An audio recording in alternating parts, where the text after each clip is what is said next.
பரிசுத்தமும் நீதியும் உள்ள எங்கள் நல்ல பிதாவே, கர்த்தராய் இயேசு கிறிஸ்துவின் பிதாவாகிய தேவனே, இந்த வேத வாக்கியங்களில் தந்த நல்ல உணர்வுகளுக்காக நன்றி ஆண்டவரே.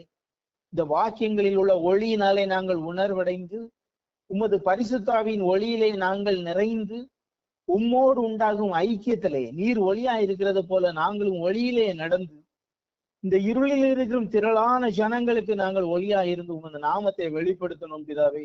அந்தபடி நீர் எங்களோடு இருந்து பலத்த செய்யும்படி கிறிஸ்துவின் ரத்தத்தின் மித்தம் வேண்டி கேட்கிறோம். நாங்கள் எங்களை பற்றியே சிந்தியாமல், எங்களுக்குரிய பாடுகளே சிந்தியாமல், ஆண்டவரை உமக்கு ஊழியம் செய்யும்படி எங்கள் இருதயம் திறந்து இருப்பதாக, எங்கள் இருதயம் உம்மை போல் இரக்கம் உள்ளதா இருப்பதாக. அந்தபடி தேவனின் இரத்தத்தினாலே மீட்கப்பட்ட நாங்கள், கிறிஸ்துவின் இந்த விலையேறப்பட்ட ரட்சிப்பினால் மீட்கப்பட்ட நாங்கள், இந்த ரட்சிப்பின் அனுபவத்தை மற்றவர்களுக்கு பகிர்ந்து கொள்ளத்தக்க இந்த ரட்சிப்பின் மகிழ்ச்சியில் எங்களை பூர்ணப்படுத்தும். இருதய உணர்வை காக்கும்படி செய்யும். எப்பொழுதும் இந்த இருதய உணர்வு உள்ளதாக இருக்கட்டும்.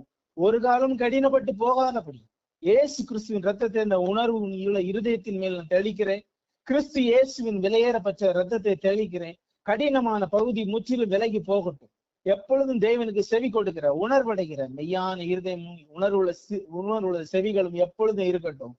செவிகள் விருத சேதனம் உள்ளதா எப்பொழுதும் இருக்கட்டும். வசனங்கள் இருதயத்தை சென்று அடையட்டும். உணர்வுள்ள ஜனங்களாய், அன்பின் பூர்ண உணர்வுல, திவ்ய உணர்வுகள் எப்பொழுதும் பூர்ணப்பட்ட ஜனமாய், எப்பொழுதும் அதை வெளிப்படுத்த தகுந்த இருதயமும் எங்களுடைய செய்கையும் ஒன்றாய் இருக்கும்படி கிறிஸ்துவின் ஆவியானவர் ஒளியிலே எங்களை காப்புகிறார்கள். எப்பொழுதும் உமது திவ்ய ஒளியிலே எங்களை காப்பீராக. இருளின் ஆதிக்கம் தொடாதபடி அன்பிலே பூரணப்பட்டு உமது ஒளியிலே காக்கும்படி கிறிஸ்து இயேசுவின் விலையேறப்பட்ட ரத்தத்தினாலே மீட்கப்பட்ட நாங்கள் அந்த ரத்தத்தின் மித்தம் வேண்டி கேட்கிறோம் பிதாவே. ஆமென்.